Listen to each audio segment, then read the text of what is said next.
네, 성경에 남아있는 전신갑주, 하나님의 전신갑주를 취하라 라는 그 말씀인데, 오늘부터 이제 전신갑주에 해당하는 부분을 같이 살펴보려고 합니다. 지난주까지 미궁에 있었고요. 오늘은 전신갑주 입는 가정인데요. 교재로는 388쪽, 옛날 책은 381쪽입니다. 388, 381쪽. 여기 보면 그 다음 날에는 저희가 기독도를 데리고 군기구에 들어가서 이렇게 표현을 하고 있습니다. 그 다음 날. 이 전날에 뭐를 했냐면, 지난주까지 살펴본 내용이 미궁을 떠나기 전에 그 저희들 근신, 경건, 인해, 명철 이런 사람들이 그곳에 있는 진귀한 것을 더 보고 떠나라고 그렇게 말을 하잖아요. 그래서 기독도를 데리고 서재로 들어갑니다. 서재로 들어가서 오래된 기록들을 보여주게 되죠. 그리고 마지막으로 이제 그것을 오래된 서적들을, 고서들을 쭉 한번 훑어보는 그런 내용까지 지난주에 살펴봤고요. 이제는 저희들이 근신과 경건과 인애와 명철이 이 기독도를 데리고 군기구로, 미궁 안에 있는 군기구, 싸울 때 쓰는 용품들이 들어있는 창고지요. 그래서 군기구라고 되어져 있는데요. 이 군기구로 데리고 들어가서 주께서 행인들을 위하여서 예비하는 각양 군기구를 보여주었으니 이렇게 말씀하고 있어요. 행인들이 누구예요? 크리스찬들, 기독도들, 순례자들, 이러한 사람들이 이제 쓸 수 있는 그러한 것을 군기구로 데리고 가가지고 보여주는 거예요. 저희들이 에베소서에서 읽었던 것처럼 검과 방패와 투구와 호심경과 또 모든 기도와 헤어지지 않는 신이다. 이 철로역정에는 그렇게 기록이 되어져 있죠. 그런데 우리가 읽었던 개역 한글에는 진리의 허리띠, 의의 흉배, 복음에 예비한 신, 또 믿음의 방패, 구원의 투구, 성령의 검, 이렇게 기록이 되어져 있습니다. 다른 것은 조금 구원의 투구, 성령의 검, 믿음의 방패, 복음의 신, 이런 것은 그 지금 철로역정에 기록된 내용과 같습니다. 그런데 조금 다른 것이 호심경이라는 것과 모든 기도와 이렇게 되어져 있죠. 가톨릭 성서에도 조금 다르게 기록이 되어져 있는데요. 지금 이제 새롭게 개정된 그러한 개역 개정 성경에는 의의 흉배를 뭐라고 표현을 하냐면 의의 호심경을 붙이고 이렇게 개역 개정. 우리는 지금 그 성경을 사용하고 있지 않지만 지금 일반 기독교 교회에서는 다 이 개역 개정을 사용하고 있죠. 저희만 개역 한글 성경을 사용하는데, 그건 왜 그러냐면 철로 핵심 진리에 그 개역 한글을 본문으로 썼기 때문이에요. 약간의 혼동이 올까봐 저희는 찬송가도 바꾸지 않고 또 성경도 바꾸지 않고 그렇게 쓰고 있는데, 다른 기독교 다른 모든 교회들은 개역 개정을 쓰고 있는데, 이 의의 흉배를 의의 호심경이라고 그렇게 바꿨고요. 그리고 또 하나는 뭐냐면 여기 16절에 악한 자의 모든 화전을 멸하고 이렇게 되어 있는 부분을 모든 불화살을 소멸하고 이렇게 바꿔져 있어요. 그래서 불화살이라고 바꿔져 있는 그런 것을 기록이 바꿔져 있고요. 철로역정은 조금 다르죠. 검과 방패, 투구와 호심경, 그리고 모든 기도와 헤어지지 않는 신, 이렇게 해서 이것이 군기구 안에 들어있는 그러한 전신갑주인 것을 기록을 하고 있는데, 그런 게 있다는 거예요. 근데 그게 다 군기구 안에 들어있는데, 이것은 이렇게 들어있는 이런 것들은 주를 봉사하는 무리, 즉 주님을 위해서 믿음의 싸움을 쌓아가는 여기서 이야기하면 순례자들, 또 크리스찬들, 이런 사람들이 하늘의 별과 같이 다수, 하늘의 별처럼 많을지라도 아주 저희들을 다 한 사람 한 사람 넉넉히 무장시킬 만큼 많이 있다는 거예요. 군기구 안에. 근데 군기구에서 전신갑주로 이제 무장을 시켜주시잖아요. 여기에는 기록된 것은 6가지로 되어져 있는데 이 6가지를 갖추었을 때 완벽하다는 거죠. 이렇게 무장시킬 만큼 많이 있는데 이 전신갑주로 무장시켜 전까지는 아무리 주님의 도움을 받으면서 나간다 할지라도 이 무장이 갖추어지지 않은 상태에서는 적은 능력이라고 말할 수 있고 영적 싸움에 승리하기가 어려운 거죠. 그런데 이 전신갑주를 입기 전까지는 그렇게 연약한 가운데서도 영적 싸움을 부단히 해왔다고 볼 수가 있는 거예요. 그래서 계시록에 나와 있는 빌라델비아 교회 목회자에게도 주님이 칭찬하신 게 있잖아요. 계시록 3장 10절에 보면 네가 적은 능력을 가지고도 내 이름을 배반치 아니하였다 이렇게 칭찬을 하시잖아요. 이 적은 능력이 뭐냐면 이렇게 전신갑주를 입기 전에도 용사와 같이 영적 전투에서 싸우고 그러면서 주님을 배반하지 않은 이 적은 능력은 그래서 하나님의 생명이 내주 합일되기 전까지 특히 이 광야 연단 과정에 이 광야 과정에서 여기 전까지 이 광야 과정에서 신앙생활을 할 때 가지고 있었던 능력이 바로 적은 능력이라는 거예요. 이것이 그 적은 능력을 가지고 영적 전투를 벌여왔는데 제일 아슬아슬할 때가 어디냐면 여기 미궁 들어가기 직전. 그때가 어떻게 보면 가장 아슬아슬한 그러한 영적 전투 그때까지 이루어졌다는 거죠. 그리고 이 미궁 직전에 그 발목 낀 사자 곁을 지나가게 되잖아요. 이때까지가 절정으로 가장 적은 능력을 가지고도 싸우면서 왔다는 걸 말씀하고 있는 거죠. 그리고는 미궁에 들어가서 분기고에서 이렇게 전신갑주로 무장을 시켜주신 것이고요. 이때부터 이제 승리 생활을 할 수 있도록 주님의 은혜가 준비되어 있다는 거죠. 그리고 이때부터 바로 큰 능력을 가지고 이제는 또 영적 전투를 하면서 주님의 말씀을 지켜나가는 과정이라는 거죠. 여기서부터 획기적으로 바꿔지고 그렇게 된다는 것을 말씀하시는 거예요. 철저히 그 이전까지 훈련을 시키시고 회개를 시키시고 전신갑주로 무장을 시켜주시는데 그럼 어떤 무장이냐? 이 무장은 사랑 실천하는 데 필요한 무장이라는 거예요. 내 힘으로 어떻게 원수를 사랑할 수가 있겠어요? 그건 문자적인 거죠. 죽은 지식일 뿐인 거죠. 알고는 있어. 그러나 능력이 안 되는 거잖아요. 그런 사랑 실천하는 데 필요한 영적인 무장, 또 빛을 따라 사는 데 필요한 무장, 또 영적 싸움, 육적 싸움이 아닌 영적 싸움을 하는데 필요한 무장, 또 이러한 무장을 하게 되면 실천생활을 하는데 큰 어려움 없이 또한 열매 맺는 생활을 할 수 있도록 하는 무장, 이러한 무장을 하게 되는 것이 바로 큰 능력을 가지게 되는 것이라는 거죠. 자, 검과 방패와 투구와 호신경과 우리 개역 한글이나 개역 개정에는 그래도 자세하게 풀어져 있고 가톨릭 성경에는 더 자세하게 풀어져 있어요. 제가 이 공동번역 가톨릭 성경이죠. 공동번역에 있는 걸 읽어드릴게요. 여기 보면 진리로 허리를 동이고 그리고 정의로 가슴에 무장을 하고 발에는 평화의 복음을 갖추어 신고 손에는 언제나 믿음의 방패를 잡고 있어야 합니다. 그 방패로 여러분은 악마가 쏘는 불화살을 막아 꺼버릴 수 있을 것입니다.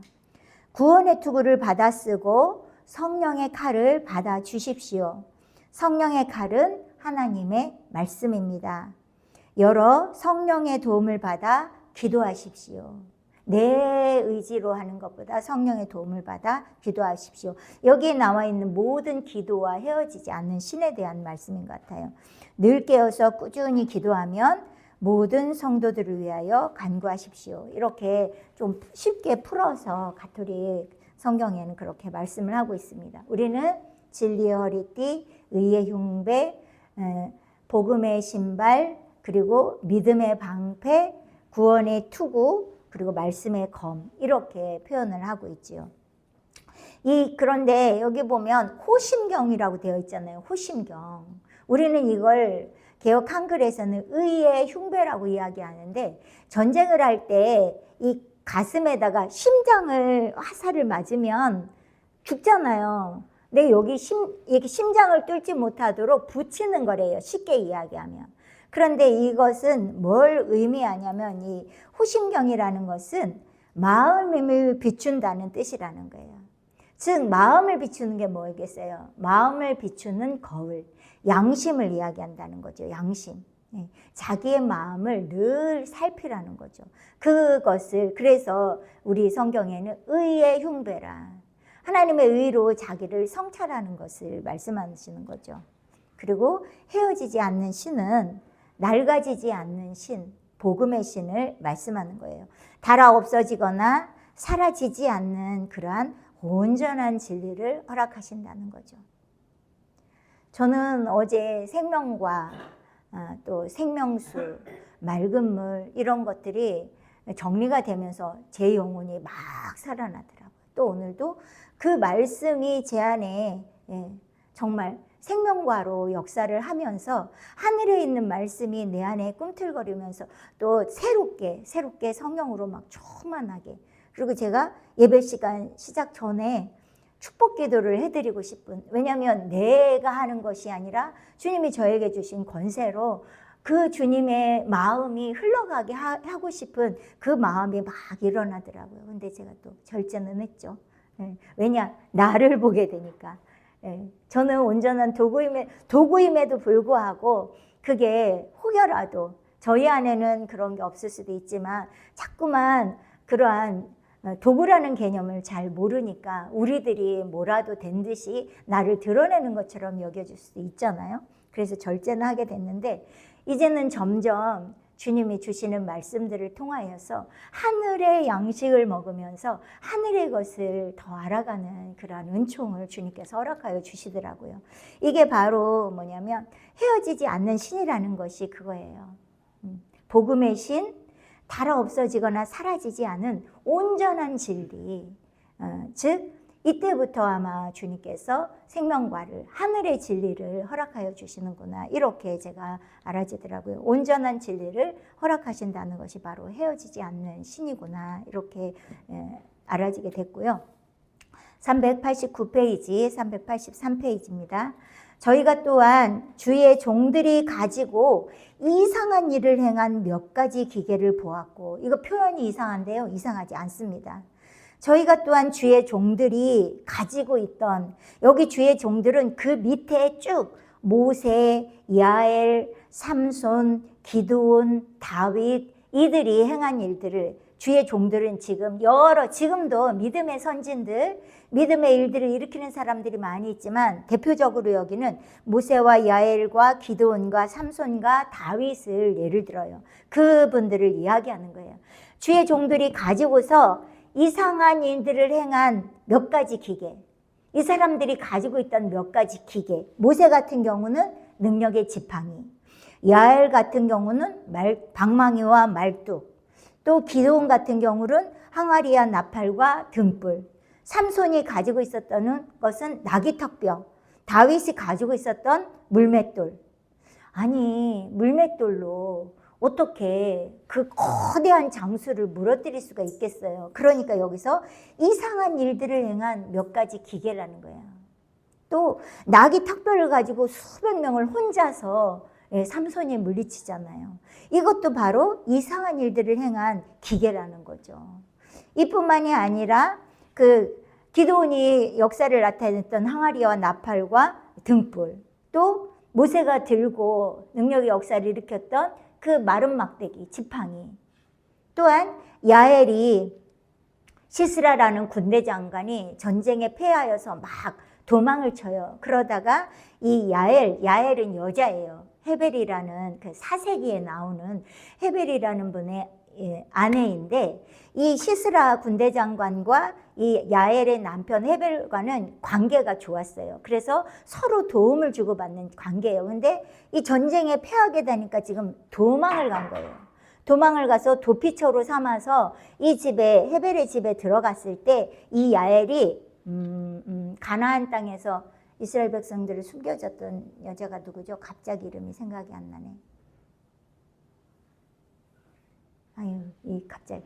어쨌든 그 이스라엘 백성들 도망갔다고 이러면서 숨겨지잖아요.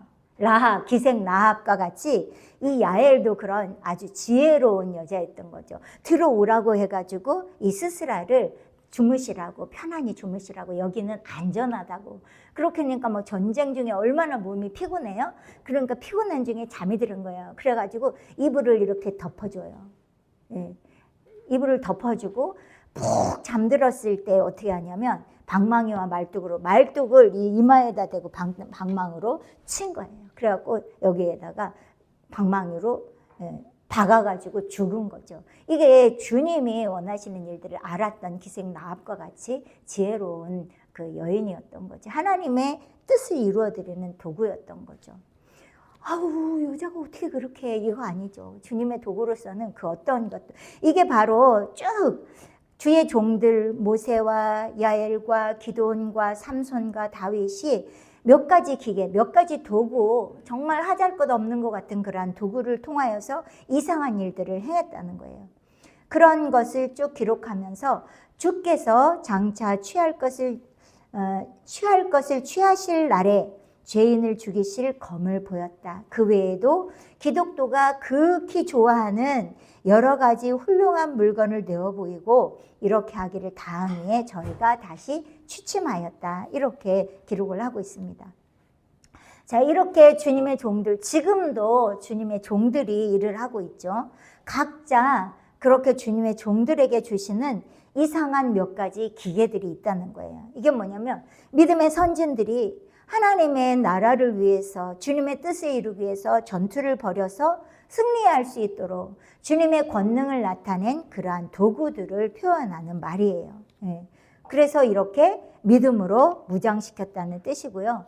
그들이 참으로 주님 보시기에 큰 용사가 되었다는 거죠. 자, 이 전신갑주를 입기 전까지는 적은 능력을 가지고 하나님의 말씀을 지키는 생활을 했던 거예요. 그런데 여기서부터 전신갑주를 입은 다음부터는 큰 능력을 가진 이제 하나님의 종이 됐다는 거죠. 390페이지입니다. 다시 본즉 이튿날 아침에 기독교가 일어나서 떠나려고 하였다. 그러나 저들이 하루 더 유하여 가라 말하며 만일 날이 맑을 것 같으면 활락산을 보여드리리이다. 활락산 어디냐면 여기예요. 지금 어디에 있어요? 여기에 있어요. 근데 여기 날이 맑으면 이 활락산을 보여주신다는 거예요. 이게 뭐 물리적으로 보여주겠어요? 활락산에 대해서 얘기를 하고 싶으신 것 같아요. 이 산은, 이 활락산은 여기서보다 이 전신갑주 있는 미궁에서보다 기독교가 가려고 했던 시온산, 거기가 더 가깝다는 거예요. 그러니까 활락산에서 이 뷸라까지 가는 데가 더 가깝고 전신갑주에서 활락산까지 가는 길이는 더 멀다는 거예요. 그 말씀이 바로 그 산은 여기서보다 당신의 목적지가 가까운 만큼 당신에게 1층 안위를 더하여 줄 줄 안다 하였다. 왜냐하면 가고자 하는 목적지는 미궁도 아니고 활락산도 아니고 시온성이잖아요. 거기가 가깝다고 하니까 얼마나 소망이 생기겠어요. 예, 그 얘기를 하니까 귀가 솔깃하여서 그래서 저는 머물러 있었다 이렇게 표현을 하는 거죠. 이제 활락산에 대해서 얘기를 하는 거예요. 예. 미궁에서 하나님께서 이렇게 골고루 기독교에게 은혜를 베풀어 주시는데 이때는 이제 감난산이 거의 끝날 무렵이잖아요. 다 이루어지잖아요. 마지막 아볼론과의 싸움만 남았어요. 세 번째 연단 과정이 끝날 무렵이에요. 이때 아주 주님께서는 푸짐한 은혜와 선물을 허락하신다는 거예요. 예. 그리고 이 활락산은 기뻐할 환, 즐길 락, 아주 기쁨이 충만한 산이라는 거죠. 예. 우리가 막 아주 유흥지를 그러잖아요. 환락의 도시다 이렇게 이야기하잖아요. 세속적으로 환락의 도시하면 엄청 타락한 도시 같은데 여기가 그 환락산이라는 거예요. 자, 여기를 통과할 때 실제로 정말로 기쁜 일이 무엇인지 바로 알아야 된다는 거죠. 환락의 도시에서 술 마시고 방종하고 내가 하고 싶은 대로 다 하고 이게 실제로 기쁜 일이냐. 평생을 그렇게 즐겁게 살아도 120년밖에 못 살아요. 진정한 기쁨이 뭔지를 알아야 되는 거죠. 이때요, 이 활락산에서는요, 내주하시는 성령의 생명력이 엄청 강력해진다는 때라는 거예요. 이 과정을 들어가려면 이 의옥성 과정을 지나야 되고, 이 여기는 기록이 되어져 있지 않지만 의옥성 끝자락에 절망옥이라는 게 있어요. 절망의 감옥. 그러니까 절망에 갇혀버리는 거예요. 자살하고 싶을 만큼. 아니, 이긴 자가 됐는데, 익은 열매가 됐는데 자살하고 싶을 만큼 기독교가 자살하고 싶어 했어요. 그만큼 굉장한 어려움을 겪는 이 절망옥을 통과한 다음에 활락산이라는 거죠. 그래서 이때의 그 활락, 기뻐하고 또 즐길 만한 그러한 진정한 기쁨이 무엇인지를 바로 알아야 된다는 거죠. 여기서 왜 기쁘냐면 내주하신 성령께서 엄청 강력하게 역사하시기 때문이에요. 성령의 역사가 엄청나게 강력하니까 그 은혜가 은총이 이루 말할 수 없는 기쁨인 거죠. 왜냐하면 절망옥을 통과하면서 죽고 싶을 만큼 괴로운 상태에 빠졌다가 아주 큰 기쁨을 맛보게 되는 거죠. 이때 모든 지식들이 정돈이 되는 거예요. 선생님은 여기 모든 지식이라고 되어져 있더라고요. 앞으로도 가야 할 길이 멀어요. 그런데 모든 지식이 이때 정리가 된다고 하고요. 그리고 하나님의 은총을 이 영적으로 이 내부에서 아주 확실하게 경험을 하게 된다는 거예요. 확실하게 경험을 한다는 것은 이 미궁에서 또 이 사망의 음침한 골짜기를 지나면서 적과 꿀이 흐르는 땅을 분배받으면서 그때 다 완성된 것 같잖아요. 익은 열매가 되니까. 그러나 더 있다는 거죠. 그래서 모든 지식도 정돈되고 은총을 영혼에서 아주 확실하게 경험하기 때문에 엄청나게 큰 기쁨이 있다는 거죠. 이 의옥성을 통과할 때, 허와시와 의옥성을 통과할 때는 사사통치 시대예요. 사사들이 통치하는 시대예요. 여기는 다 영적 영도자를 이야기하잖아요. 사사들이 통치할 때는 이스라엘 그 사사기에도 보면 각각 사사를 할 때 막 불같이 일어나. 그러다 이 사사가 어떻게 해요? 또 타락해. 그러면 또 사그러들어. 또 다른 사사를 세워. 처음에는 막 불같이 일어나. 근데 또 범죄하니까 사그라들어. 이러면서 성령의 역사가 그렇게 강력하게 일어나지 않는 거예요. 영역도 약해져 있고.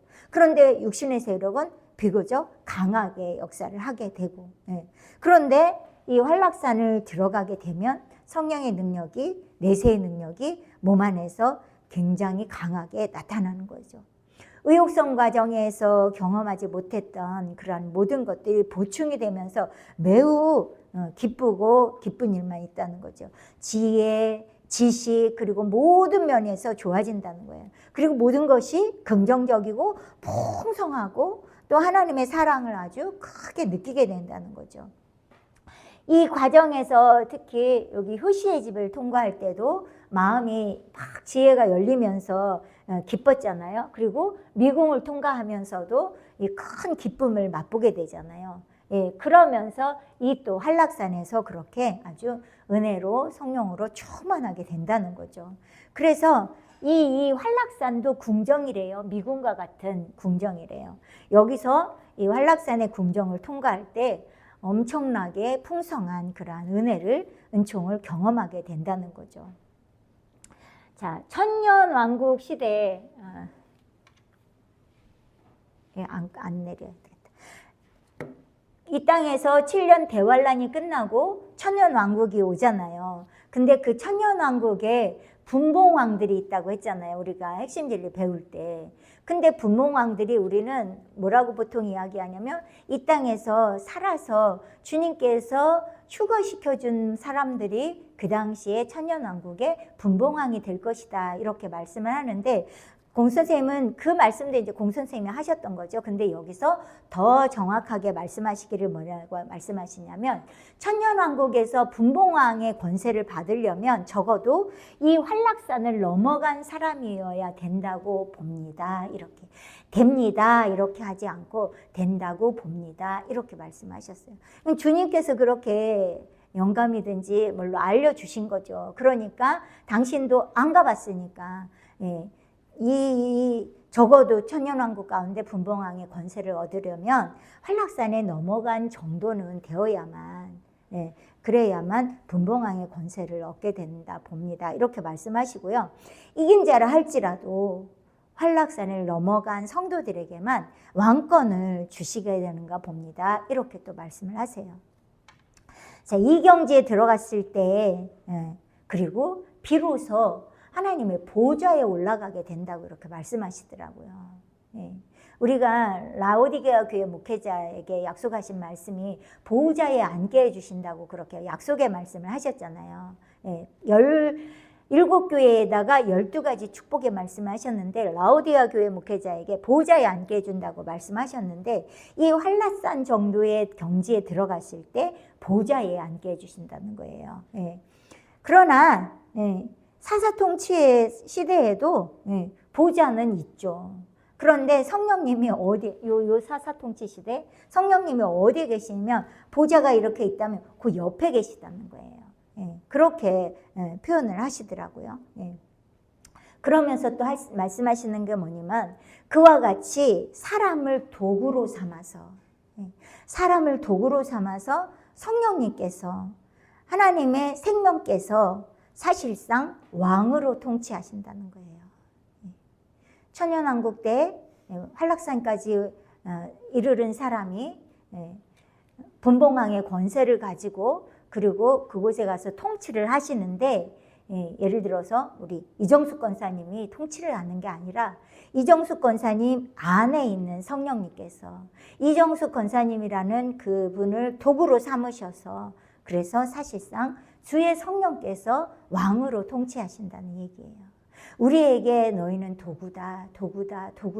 이 의미가 여기서 더 바르게 정확하게 이해가 될 수 있는 거죠. 우리를 도구 삼아서 제가 한참 생각을 했어요. 그랬을 때 뭐냐면 저기 전기 콘센트가 있고 플러그가 있잖아요. 저 플러그 빼버리면 이거 전기 아무것도 들어오지 않아요. 볼 수가 없어요. 근데 플러그를 꼽았을 때 거기에 전류가 통하면서 우리가 원하는 것들을 보고 듣고 할 수가 있는 거죠. 근데 저게 무슨 능력이 있어요. 그런 것처럼 저희들은 깨끗하게 비우셔서 주의 성령께서 들어오시고 플러그의 역할을 하는 거예요. 주님의 전류가 흐르도록 전류의 스파크가 일어나도록 도구로 삼으신다는 거죠. 선생님도 이곳에서 이렇게 말씀을 하시더라고요. 사람을 도구로 삼아서 성령께서 즉 하나님의 생명께서 사실상 왕으로 통치하신다는 것입니다. 이렇게 말씀하시더라고요. 자, 여기가 사사 통치 시대라고 사사들이 40년 동안 통치를 하잖아요. 이걸 가톨릭에서는 판관 통치 시대라고 이야기해요. 판관들이라고 이야기를 하거든요. 이 사사 통치 시대에 이 판관 통치 시대, 요 통치 시대를 넘어가면 이 활락산을 넘어가면서부터 뭐가 오냐면 왕권 통치 시대가 오는 거예요. 사울왕, 다윗왕, 솔로몬 왕 시대가 오는 거죠. 이 왕권 통치 시대가 되면서 강력한 권세가 주어지게 되는 거예요. 사사들이 그렇게 강력하지 못했잖아요. 40년 통치할 때 처음엔 잘하는 듯 하다가 뒤에 가서 유야무야 되고 또 마지막 사사에는 더더군다나 영적인 힘이 없었던 거죠. 마지막 어떻게 보면 의욕성의 절망의 과정이라고 할 수가 있는 거죠. 이렇게 하나님의 그 성령은 이 활락산을 넘어간 그러한 성도들에게 성령께서 보좌에 앉아 계신다는 거예요. 그리고 성령께서 그 보좌에 앉아서 성령께서 다스리신다는 거죠. 사실상 이러한 우리가 하는 영적 전쟁, 이 영적 전투가 계속 이 보좌에 올라가기 위한 투쟁이라고 말씀하시더라고요. 어디냐면 영의 보좌, 영의 지성소, 그 보좌에 하나님의 생명이 좌정하셔서야 그때야 비로소 왕권을 나타내시는 이때가 바로 왕권 통치 시대의 시작이고 이 활락산에서부터 그런 역사가 나타나는 것을 말씀을 하고 있습니다. 이 보좌는 우리 내면에 있는 보좌라는 거예요. 그리고 뭐라고 말씀하시냐면 우리 영혼을 하나님께서 그렇게 창조하셨다는 거예요. 거기에 좌정하시기 위해서. 그래서 이 판관 통치 시대에는 신영도표에 보면 이 지성소 안에 주님께서 들어갔다 할지라도 보좌에 앉으신 것은 아니고 성령께서 보좌 옆에 계신 것이고, 왕권 통치 시대가 시작되면서 이 환락산 이때부터 보좌에 앉아 계신 것이라는 거예요. 그래서 라오디게에 약속하신 것처럼 보좌에 앉게 해주시고 또 철장으로 다스리는 권세도 그때부터 주님께서 더 보좌에 앉으셔서 주의 성령께서 통치하신다는 거죠. 그래서 지성소에 들어갔어도 보좌에 올라가시는 것은 환락산을 통과한 이후 왕권 통치 시대부터라고 말씀하시는 거예요. 이 환락산에서부터 내적인 능력이 아주 강력해진다는 거죠. 육신의 세력은 계속해서 우리 그 심령도표 보면은 바깥에서 계속 그 갈색이 쳐들어 오려고 하잖아요. 이 육신의 세력이 계속해서 압박을 받는데 이때 환락산에 들어가면서부터는 해방을 받게 된대요. 의욕성의 절마곡에서부터는 이때까지는 영역이 약했었는데 환락산에서부터는 아주 강력한 그러한 능력이 보강이 된다는 거죠. 그러면서 지혜, 지식, 하나님의 사랑을 느끼는 것, 이런 여러 가지가 갑자기 풍성하게 된다는 거예요. 이렇게 왕권 통치 시대로 가면서 큰 권세로 변화되는 것이고요. 이 가나안 땅을 있는 이스라엘 백성들이 쭉 가는 여정 가운데 요때 큰 은혜를 체험하고 또 미궁에서 큰 은혜를 체험하고 그리고 환락산에서 성령의 강력한 은사를 체험하게 되는데, 이때 환락산에 들어가면 가장 큰 은혜를 나타나는 것 같아서 어떤 생각이 드냐면 더 이상은 높은 경지가 없을 것 같은 생각이 든대요. 저는 이 문장을 읽으면서 공 선생님이 이때 경험이 그러셨구나. 이미 다 더 올라갔지만 빌라까지 갔기 때문에 가셨지만 이때가요, 이 환락산을 지날 때 선생님이 언제냐면 80년대예요. 1980년도. 선생님이 1970년도 12월 달에 분리되는 뚝 끊어지는 30분의 경험을 12월 18일, 70년도 12월 18일에 하시잖아요. 그러니까 80년이에요. 10년이 걸린 거죠. 요 과정에서 요 한락산까지가 10년이 걸린 거예요. 여기는 더 오래 걸리셨어요. 한 28년 정도가 걸렸는데, 이렇게 10년 정도 걸려서 여기까지 올라가면서 이제는 더 이상 높은 경지가 없구나, 내가 여기 다 올라왔구나, 이럴 정도로 아주 굉장히 강력한 은혜라는 거죠. 그런데 거기를 지나가면서 어떻게 해요? 여기에서는 사울왕이 계속 침략을 받잖아요. 사울왕이 계속 침략을 받고 그러면서 이제 또 사울왕이 거의 주님께 버림받히시피 하다가 다윗왕 시대로 가잖아요. 근데 다윗왕 시대를 가면 더 완벽한 승리를 하게 되는 거죠. 이게 뭐냐면 하나님의 도우심으로 계속해서 또 연전연승하면서 이때도 가게 되는 거죠. 거기를 이 환락산을 지나면서부터는 앞으로 더 큰 은혜가 있을지 모르는 거예요. 그래서 거기를 경험적으로 지나가 봐야 알게 된다, 그렇게 하시더라고요. 전에 경험했던 것은 이것도 마찬가지로 이때는 뭐라고 이야기하냐면 작은 능력이라고. 아까 적은 능력을 가지고도 내 이름을 배반치 아니하였다 했잖아요. 여기 작은 능력이구나 이러면서 이때 비로소 알게 된다는 거예요. 왜요? 영과 몸 가운데 그 능력의 차이점이 확실히 나타나는 것이 느껴진다는 거죠. 이러한 과정에 대해서 벨라도 성인은 10층으로 된 사다리가 있다. 영적 성장 과정을 10층으로 된 사다리가 있다. 또 7층 천이라는 것도 있어요. 그 책도 있거든요. 7층 천. 여기는 이분 벨라도는 그 이름이 베르나르도라고도 이야기를 하고 버나드라고도 이야기를 하고, 우리가 요한 웨슬레를 존 웨슬레 이렇게 얘기도 하잖아요. 다윗을 데이비드라고 이야기를 하잖아요. 그런 것처럼 이 벨라도라는 성을 베르나르도도 하고 버나드라고도 하는, 그런데 이 프린스의 제자 중에 베르나르도가 있었는데 그 제자는 아니고요. 1세기 전에 있었던 베르나르도라는 아마 성인인 것 같아요. 이분은 신앙의 성장 단계가 10층 사다리로 되어져 있다. 이렇게 말씀을 하죠. 예. 그런데 10층 사다리가 이제 뿔라인 거죠. 예. 근데 이 7층 사다리는 이 허와시 아래, 요 위에 요 사이 정도, 허와시도 가리켜서 이야기를 하는 거예요. 그게 7층 사다리는 그 아래고, 이게 이제 사망의 음침한 골짜기를 통과하는 과정을 7층이라고 하고, 이 8층은 허와시를 통과한 요 과정을 8층이라고 이야기를 하고, 9층은 활락산을 넘어간 다음이 9층이라는 거죠. 그리고 뿔라가 10층인 거죠.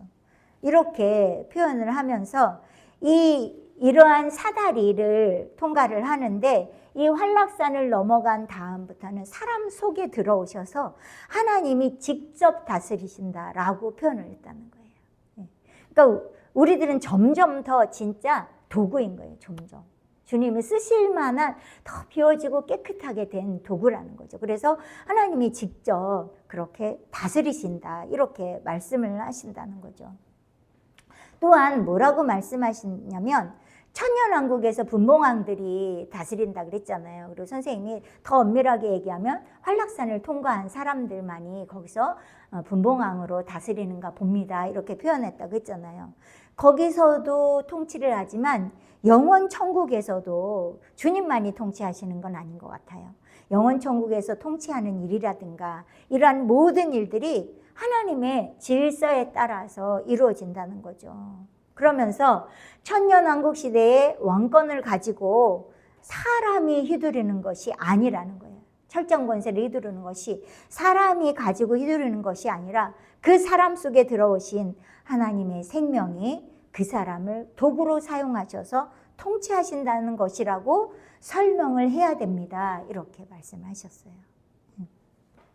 사람이 왕이 되는 것이 아니라 하나님의 생명이 왕이 되신다라고 표현해야 된다고 말씀하셨어요.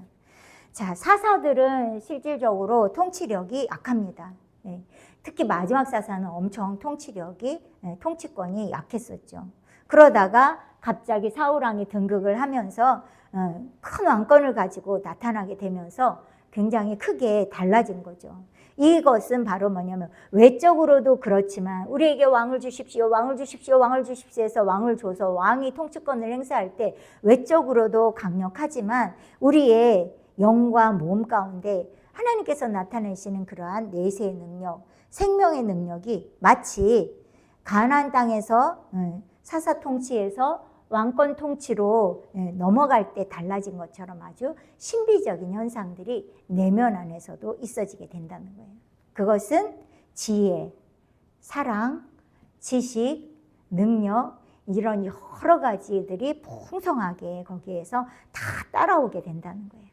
그러다 보니까 영이 한마디로 기쁨이 충만하다는 것이라는 거예요. 이 어려운 일이 없었으면 그러한 기쁨이 없을 수도 있다는 거죠. 근데 이 절망옥을 지나면서 정말로 자살하고 싶을 만큼 이제 철로역정 가다 보면 커다란 거인이 이렇게 지키고 있는 아주 무시무시한 그러한 절망적인 그러한 상황이 나오거든요. 이러한 어려운 일을 통해서 갑자기 풀어지는 뭐 특별한 것도 없는데 거기 나중에 나와요. 특별한 것도 없는데 그렇게 풀어지는 일들이 있는데 이게 아주 큰 기쁨을 맛보게 된다는 거죠. 그게 이제 외적인 기쁨만이 아니라는 거예요. 이제 예를 든 것이 요셉인 거죠. 요셉이 감옥에서 노예 생활을 하잖아요. 그런데 어느 날 아니 이게 정말 있을 수 없는 인간적인 세상에서 있을 수 없는 아니 그 감옥에서 그것도 유대인이 애굽의 총리로 2인자, 그 나라의 2인자로 등극을 하게 되는 일들이 있잖아요. 이 외적으로도 그런 정말로 명예가 회복되고 명예가 회복되는 정도가 아니죠. 정말 순식간에 출세의 길이 외적으로 열리는 거죠. 이러한 외적인 것만이 아니라 내적으로도 기쁨, 아주 신비적인 체험이 있게 되면서 큰 변화가 일어나게 된다는 거죠. 외적으로 감옥에 있던서 풀어나기만 해도 감사한데 총리 대신까지 됐을 때 얼마나 큰 기쁨이었겠어요. 그러나 영적 상태도 내부에서 신비스러운 그러한 체험들이 있게 된다는 거죠. 이걸 이제 쭉 예를 드는데 다니엘, 다니엘이 사자굴에 넣잖아요. 사실은 이 다리오 왕도 넣고 싶지 않았어요. 넣었어요. 그때가 언제냐면 이 의혹성에 절망옥에 갇힐 때라는 거죠. 근데 어떻게 해요? 사자가 물지를 않았어. 그러면서 나오게 되고 이 하나님의 역사심을 인정하고 왕이 어떻게 해요? 총리 대신으로 세우잖아요. 사실은 이 사자굴에 들어가기 전에 이 다니엘이 그 나라에 3명의 총리 장관들이 있었는데 그 3명 중에 한 사람이었던 거죠. 그런데 사자굴에 들어왔다 나오면서는 1인자가 된 거죠. 왕 다음에 1인자가 된 거죠. 활락산에 들어갔을 때 사자굴에, 즉 의욕성 절망옥에서 그걸 모면한 다음에는 아주 이제 확고부동한 총리 대신으로 정해지게 된 것인데, 이게 외적인 환경만 좋아진 게 아니라 내적 환경도 이때 얼마나 이 다니엘이 신비스러운 체험을 해요. 본인도 체험할 뿐만 아니라 왕도 체험을 하는 거죠. 그리고 그 사자와 함께 있을 때 사자가 어떤 행동을 취했는지는 성경엔 기록이 되어 있지 않지만 이 다니엘이 얼마나 신비스러운 체험을 했겠어요. 정말 우는 사자, 배고파서 금방이로 뜯어먹을 듯한 그러한 사자인데 그러한 신비스러운 체험들을 하게 된다는 거죠. 또한 모세의 예를 드는데, 모세는 이 아말렉과의 싸움 때 이때가 바로 의혹성 과정이라는 거죠. 물론 이스라엘 백성들은 이때가 2번째 연단이지만 모세 개인적으로는 의혹성 과정이라는 거예요. 계속 이스라엘 백성들에게 소망을 주면서 하나님의 뜻과 섭리와 계획을 얘기하면서 이렇게 인도를 했죠. 근데 계속해서 원망하고 불평하고, 그런데 이 아말렉과의 군대 싸움에는 계속 연전연패하는 거예요.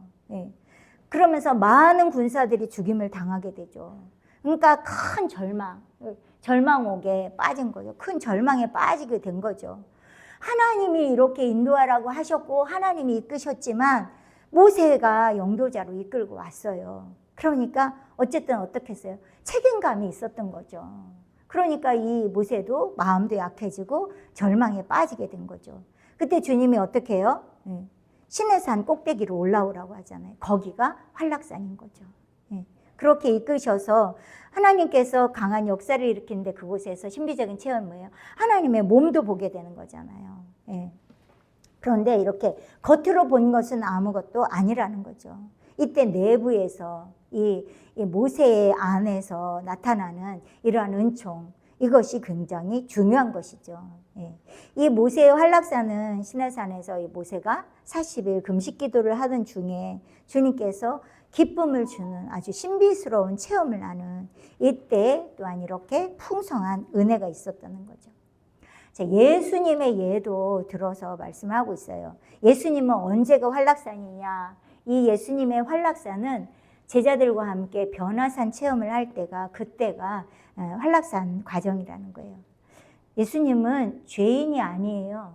죄인은 아니지만 예수님이 저희들에게 주님께서 맏아들이라고 하셨잖아요. 저희들과 이렇게 같은 모든 과정을 밟게 하시고 대표적인 이긴 자라, 그래서 첫 열매라고 말씀을 하시는 거죠. 광야 40년 과정을 다 겪으셨는데 광야 40년이 언제냐? 태어나서부터 30살 때 사촌에게 세례를 받을 때, 그때까지가 광야고요. 그리고 세례를 받을 때가 이때 할례산을 통과할 때라는 거죠. 이때 태어나서부터 30년 동안 이 과정을 다 밟아가신 거라고 말씀하시고, 이때 이제 요단강에서 세례를 받으시잖아요. 그때가 이제 할례산을 통과하고 이긴 자가 되는 그러한 과정이라는 거죠. 첫째, 태어날 때가 모세의 나타남이라는 거예요. 그리고 태어나셔서 어떻게 해요? 바로 왕들의 질투로 애굽 땅으로 피신을 하게 되는 거죠. 그게 첫 번째 연단 과정이라는 거예요. 이 아마도 한 몇 년 동안은 이렇게 연단을 받으셨을 거예요. 연단이라고 말을 표현하면 안 되고 어쨌든 시련을 받으셨던 거죠. 그리고 다시 나사렛으로 돌아오셔가지고 이 신광야를 쭉 지내셨을 것으로 보고요. 두 번째 연단 과정은 잘 나와 있지 않대요. 그리고 12살 때 성전에 올라가잖아요. 그래서 성전에 올라가서 랍비들과 대화를 하잖아요. 이때가 가나안 정탐 요 과정이라는 거죠. 그리고 30살 때 요 할례산에서 세례를 받으면서 광야 연단 과정을 30살 때까지 받으신 거죠. 그리고 40년 동안 이제 40일 동안 금식을 기도를 하시잖아요. 마지막 순환을 앞두고 그때가 이제 이 사망의 음침한 골짜기를 통과하는 과정으로 보고요. 그러면서 가나안 7족을 정복해 가는 과정으로 보시고, 그리고 젖과 꿀이 흐르는 땅을 분배 받으시면서 본격적으로 이때 마귀의 시험을 이기시고 본격적인 사역에 들어가신 것으로 보고요. 주님께서 이 할례산까지는 30세까지가 그랬다고 했잖아요. 그리고 주님이 3년간 공생애를 지나가시면서 당신은 허와시, 의욕성, 또 마지막 활락산을 넘어가시고 뷸라에 가기까지는 제자들이 이제 요 과정 가운데서 제자들은 주님께서 허와시를 통과할 때 이 12제자들은 바로의 추격을 받는 거고요. 그리고 의욕성 과정을 통과할 때 제자들은 아말렉 군대 과정을 지나가게 되는 거고요. 그리고 변화산, 주님께서 변화산 체험을 할 때, 이때 활락산, 이 변화산 체험을 할 때 이 제자들은 가나안 땅 정탐을 하는 하나님의 신의 산이 강림하는 그러한 하나님의 강림을 경험하게 되는 거고요. 그리고 제자들이 마지막 이 세 번째 연단을 받으실 때 주님께서는 미지의 시련 과정을 마지막 미지 시련 과정을 겪어되는 이러한 과정이고, 그리고 부활하셔서 승천하시면서 이 뷸라 과정으로 들어가게 되는 거죠. 주님은 죄가 없으신 분이시고요. 또 외적으로 그렇지만 이러한 모든 과정을 밟으신 분이에요. 이것을 히브리 기자는 뭐라고 이야기하냐면 히브리서 4장 15절에 보면 우리에게 있는 대제사장은 우리의 연약함을 체휼하지 아니하신 자가 아니요 모든 일에 우리와 한결같이 시험을 받은 자로 돼 죄는 없으시니라 이렇게 말씀하고 계세요. 주님은 우리와 동일하게 이러한 과정을 친히 다 밟아가셨다는 거예요. 그게 주님의 인성으로 그렇게 밟아가신 거죠. 그걸 히브리 기자는 이렇게 표현을 하신 것이고요. 이 공선생님은 80년도 7월에 이 활락산 과정에 있으시면서 은혜를 굉장히 크게 받으신 거예요. 그러면서 공선생님이 이때 뭐라고 말씀하시냐면요. 표현이나 증거하는 일을 할 때 조심해야 합니다. 이렇게 말을 해요. 당신도 큰 체험을 하게 됐잖아요. 90년 5월 달에 주님이 오신다고 휴가 사건이 일어난다고 이런 일들이 있었잖아요. 그래서 표현이나 증거를 할 때 조심해야 합니다. 잘못 증거하게 되면 사람들에게 공격을 비방을 받을 구실을 만들어 줄 수 있습니다. 이렇게 말씀해요. 그러면서 더 중요한 말씀이 이렇게 이긴 자가 되고 익은 열매가 됐어도 순간순간 빛의 열매를 맺기 위해서 철저히 노력하는 사람이지 완전 무결하게 계속적으로 자동적으로 빛의 열매를 맺으며 사는 사람들로 봐서는 안 되는 것입니다. 이렇게 말씀하시더라고요. 노력할 뿐이라는 거예요. 왜? 육체는 계속 죄의 성질이 그렇게 공격을 하고 있단 말이죠. 영에서는 뿌리가 뽑혀졌어도. 이 선생님이 이때 활락산에 넘어갔음에도 불구하고 잘못 증거하거나 잘못 표현을 하면 사람들에게 공격받을 그러한 비방거리, 구실을 만들어주기 때문에 조심을 해야 되는데 또 다른 사람의 인식 가운데 이 사람들이 다 완벽하게 생각하면 안 된다는 거예요. 빛의 열매를 맺기 위해서 철저하게 노력하는 사람일 뿐이라는 거예요. 그 사람들을 볼 때 완전 무결하다. 또 계속적으로 자동적으로 왜 그 안에 생명이 들어가 있는데 자동적으로 맺히게 되겠지. 이거 아니라는 거죠. 자동적으로 빛의 열매를 맺으며 사는 사람들로 봐서는 안 된다는 것입니다. 이렇게 말씀하시면서, 왜냐하면 자유의지가 있기 때문입니다. 그러니까 이게 자유의지가 순종하는 의지로, 순종하는 의지가 선한 의지로 점점점 바뀌어져 가야 되는 거죠. 순종을 하면 빛의 열매를 맺는 거는 맞다는 거예요. 그러나 순간 순종하지 않으면 육신의 열매를 얼마든지 맺을 수 있는 것이라고 말씀을 하고 있는 거예요. 그러니까 즉각 순종하는 훈련을 주님께서 그래서 저희들에게 시키셨던 거죠. 순종하지 않으면 틈을 타고 들어오게 되고 얼마든지 육신의 열매를 맺을 수가 있다고 말씀하시는 거예요. 그러면서 예를 든 게 뭐냐면 모세나 다윗을 예를 들어요. 성경에도 모세나 다윗의 부족한 모습이 나옵니다. 그분들도 육신에 속한 모습이 나옵니다. 모세에게 어떻게 해요? 이스라엘 백성들이 물을 달라고 그러니까 물을 주님께서 뭐라 해요? 반석에게 명하여 물을 내라 이렇게 말씀을 하시잖아요. 그런데 이 모세의 마음이 어때요? 아론과 이 모세가 그 반석 앞에 모아놓고 말을 하잖아요. 이 패역한 너희들아 들으라. 언어도 그래요. 패역한 너희들아 들으라. 우리가 말 그렇게 하면 난리가 나겠죠. 근데 모세가 그랬어요. 패역한 너희들아 들으라. 우리가 너희를 위하여서 이 반석에서 물을 내라 하고 이 그 지팡이로 물을 내랴 막 이렇게 하면서 말을 했던 거죠. 주님은 또 반석에서 명하여 물을 내라 그랬는데 어떻게 해요? 모세가 지팡이로 반석을 2번 치잖아요. 뭐 이렇게 한 건지는 모르지만 네, 2번 치잖아요. 물이 많이 솟아나기는 했어요. 그러나 모세는 가나안 땅에 들어갈 수가 없게 됐죠. 그리고 다윗의 부족한 모습은 한두 번이 아니에요. 여기 의욕상 절망호 과정에서 바세바 사건도 있지만 여기 미지 실현 과정에서 개수하는 또 일도 있어요. 하지 말라고 그랬는데도. 그러니까 이 시편에 이 다윗이 주님 앞에 순종하지 못함으로 인하여서 철저한 심적 아픔을 겪으면서 이 베개가 침상이 젖도록 눈물을 흘리면서 이 많은 시를 주님 앞에 고백을 했던 내용들이 기록이 되어져 있는 거죠. 강한 은혜도 받았지만 주님 앞에 이러한 부족한 모습으로 인하여서 주님과 분리됨으로 인한 그 영적 고통들을 시편에서 노래를 한 거죠. 그러니까 선생님도 본인도 실수를 하셨고 모세나 다윗도 부족한 모습이 나옵니다. 그분들도 육신에 속한 모습이 나옵니다. 순종을 하지 않으면 이러한 육신의 열매를 얼마든지 맺을 수 있습니다. 이때 됐다고 해서 완전 무자결하게 계속적으로 자동적으로 빛의 열매를 맺으면서 사는 사람들이 아닙니다. 이렇게 얘기를 하는 거예요.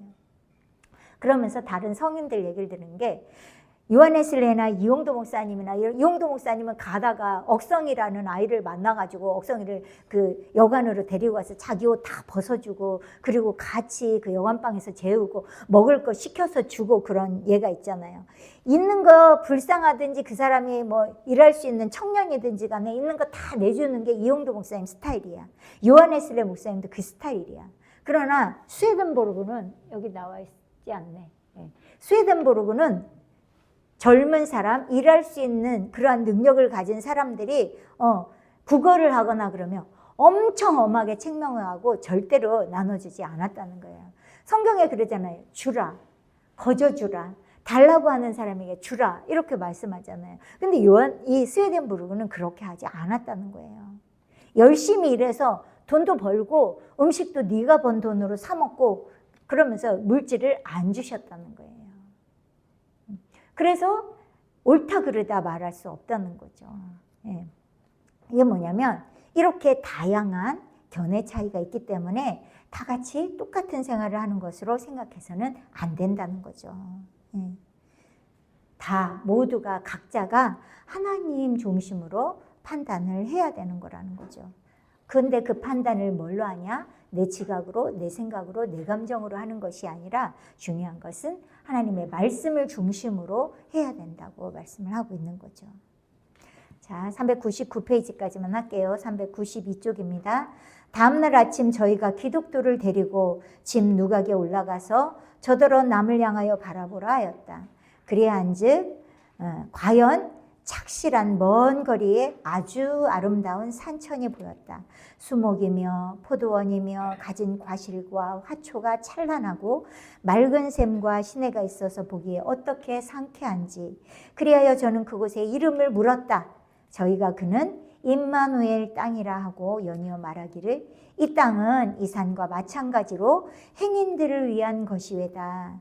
당신이 그리로 갈 것 같으면 거기서 천성문을 볼 수 있을 것이요. 이제 천성문이 가까워진 거죠. 거기 사는 목자들도 나올 것이외다 하였다. 이렇게 말씀이 기록이 되어져 있어요. 지금 계속 이 미궁에서 날이 맑으면 활락산이 보일 것입니다. 그러면서 활락산에 대해서 얘기를 한 거예요. 왜 그러냐면 이 미궁도 강력한 주님의 어디 갔어? 강력한 은혜가 임하는 곳이고 활락산도 강력한 은혜가 임하는 곳이라는 걸 말씀하는 거예요. 그리고 이 사사통치 시대에 들어가면 약해진다는 거죠. 왕권통치 시대에 들어가면서 더 강력해진다는 거죠. 지금 미궁에서 설명을 하고 있지만 활락산에 가서 맛보게 되는 그러한 큰 기쁨, 큰 감격 이런 걸 이제 느껴보도록 하는 그러한 과정이라는 거예요. 그러면서 그 산을 바라보면서 느끼는 거예요. 그만큼 미궁도 굉장히 풍성한 은혜 체험이 있는 곳이고 하나님의 은혜, 위로, 소망 이런 것을 받게 되는 과정이라는 거예요. 400페이지 보면 이제는 저희는 떠나려 한즉 저희도 승낙하였다. 이제 여기가 목적지가 아니잖아요. 미궁이. 그러니까 이제 떠나려고 하게 되고 그리고 승낙을 하게 됩니다. 이때 이제 드디어 전신갑주를 입게 되는 것이지요. 오늘은 여기까지 하도록 하겠습니다.